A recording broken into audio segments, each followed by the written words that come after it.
Hey there, everybody. Z here, coming at you live once more with Per Lemon and the SEO channel. All right, and in today's video, we're covering header tags and content structure, something that a lot of people get wrong in the beginning when they're starting out in SEO, when they're starting out in web dev.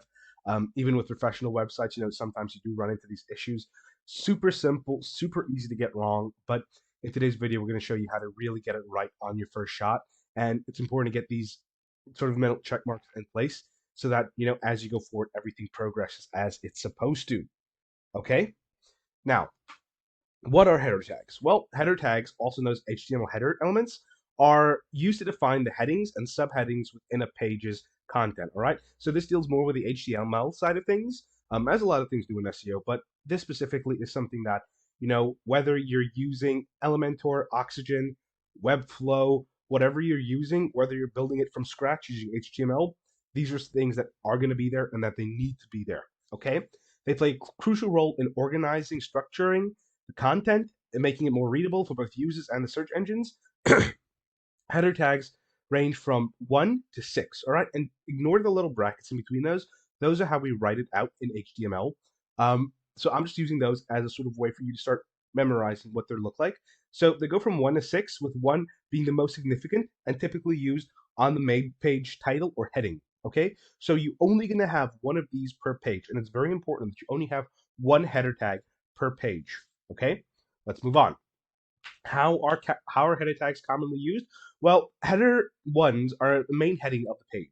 Okay, there are typically should be only one H1 tag per page representing the main topic or title. This is the title of the chapter. This is the title of the book. This is the main and key point. You only have one of these. Okay, H2 to H6 represent the subheadings that indicate the hierarchy of the information. Okay, so, for example, H2 tags should be used for section titles. For example, if you're like I'm a League of Legends fan, and T1 just won Worlds today, so I'm super stoked about that.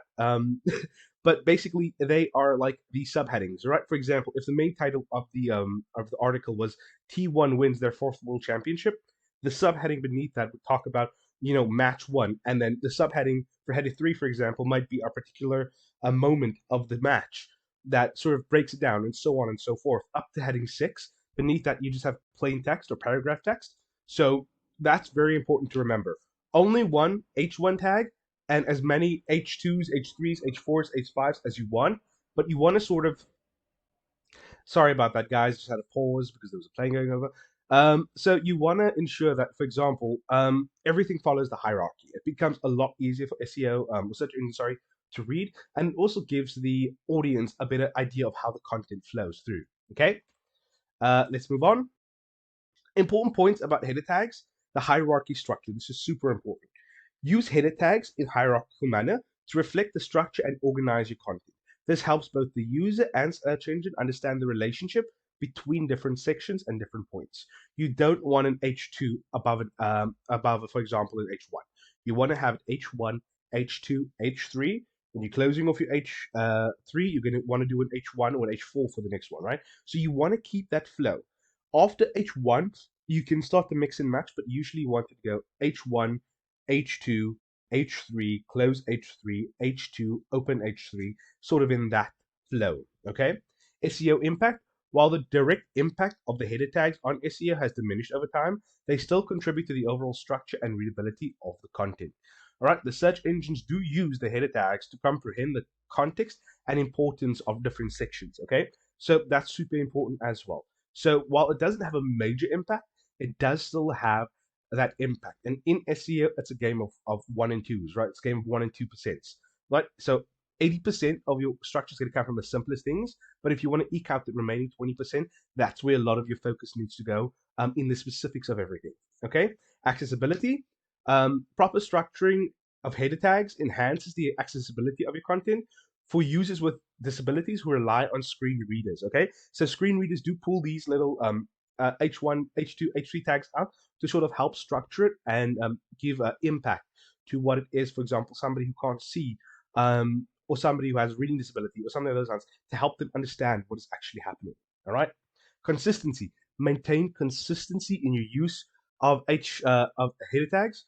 For example, use H2s for subheadings consistently throughout your content. All right, so if H1 is the title and H2 is the subheading, maybe H3 is going to be a section um, within H2, right? So, for example, heading of the page is talking about the different types of lawyers there are. H2 is going to be talking about a specific kind of lawyer. H3, for example, might be describing certain aspects of what that involves, right? So keep that structure as you're going through everything, right? But then on the other hand, we talk about content structure.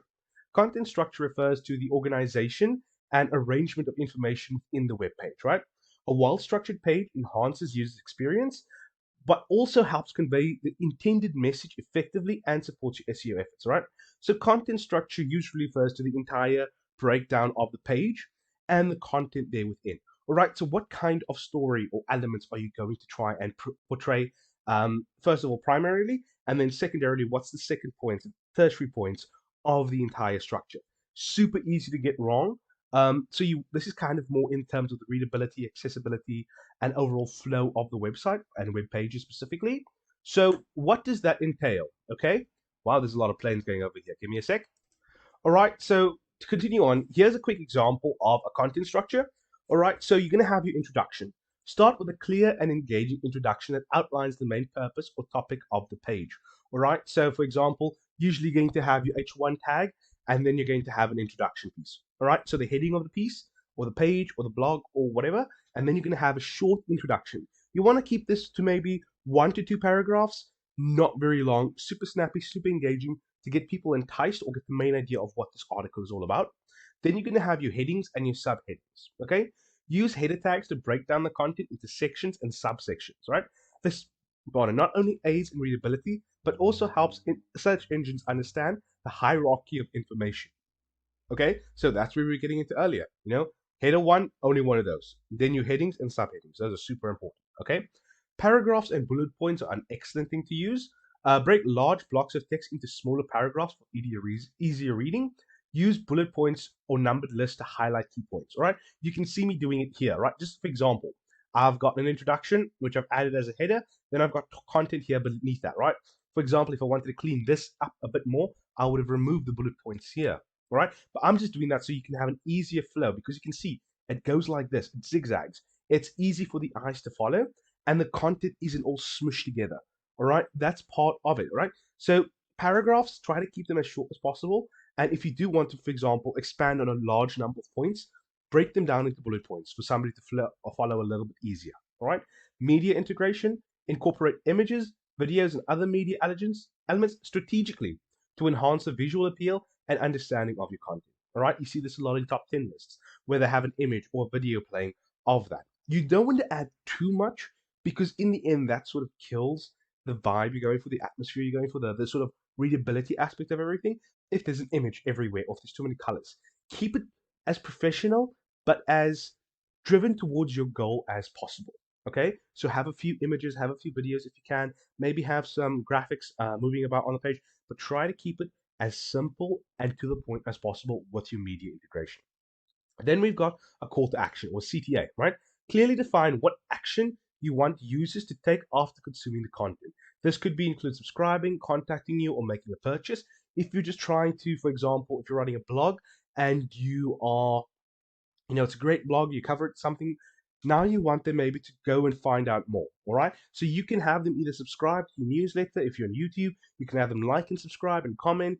Or if you're doing a blog piece, you can have them like, hey, like this, read this content in the same vein. Wow, there are a lot of planes going over today. Really sorry about that, guys. I'm not in air traffic control, but they seem to be flying all over. All right. Then finally, we have our keyword placements. Integrate relevant keywords naturally into your content. All right. Avoid stuffing keywords and prioritize the flow of your writing. Okay. So you want to go for a good, what we call keyword density. You want your keyword to be prevalent in the content, but you don't want it over present. All right. That can hurt the readability. That can hurt the overall SEO score, because they see you trying to shove this one particular keyword in. So I would say go for a good balance of around 5 to 15%. That's a big range, but it depends entirely on the length of your content.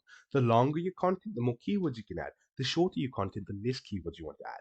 But make sure that those keywords are present and placed in key positions. Okay, You don't want to randomly just have something that breaks the entire flow of your narrative. You want it to flow quite easily. And then finally, we have mobile optimization. Ensure your content is mobile friendly with a significant portion of user access websites are from mobile devices, right? So the difference between a laptop and a desktop is that they're not as comfortable to use as your phone. If you were just searching something up and you want to read up on something, your phone is going to be your quickest and easiest way. So ensure that your content is mobile optimized. If you're using something like Elementor or WordPress, that's super easy to do. You can mess around with the mobile aspect of everything, change around the design, which is I highly recommend you do for every piece of content you put out, so that users have an easier time experiencing the content as they go through the pages. Okay, let's just move on to the next topic. Why does it matter? Well, a well-structured website not only supports SEO efforts, but also improves user engagement and satisfaction. If a user is happy with what you're putting out, as in the same ballpark is your niche, is happy with what you're putting out, they're more likely to come back to you.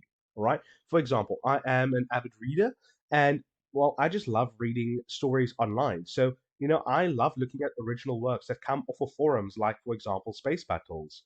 All right. I also love Royal Road. So I love looking at books that are not just professionally made, but fan written. So I love reading those things, and depending on how that information is presented to me or how easy I can navigate the page, find what I want, I will go to certain websites more. For example, some people prefer TikTok, but some people prefer YouTube Shorts. So it's entirely up to what it is that you are trying to portray. So structure the web page well to support your efforts. Okay? Balancing readability, hierarchy, and visual elements contributes to a positive user experience and can positively impact your website performance in search engine rankings, right? If somebody's coming to your page specifically, constantly to get a specific piece of information, that is awesome. There's another plane going over. Let's give it a sec. What is that? 4 in 15 minutes?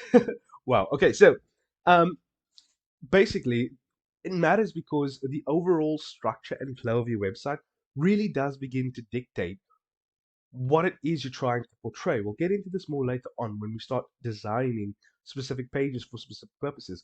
But the key point of this entire thing is that you have to ensure that your content matches your theme matches the audience, and the overall flow and structure matches what it is you're trying to get to in terms of your goal.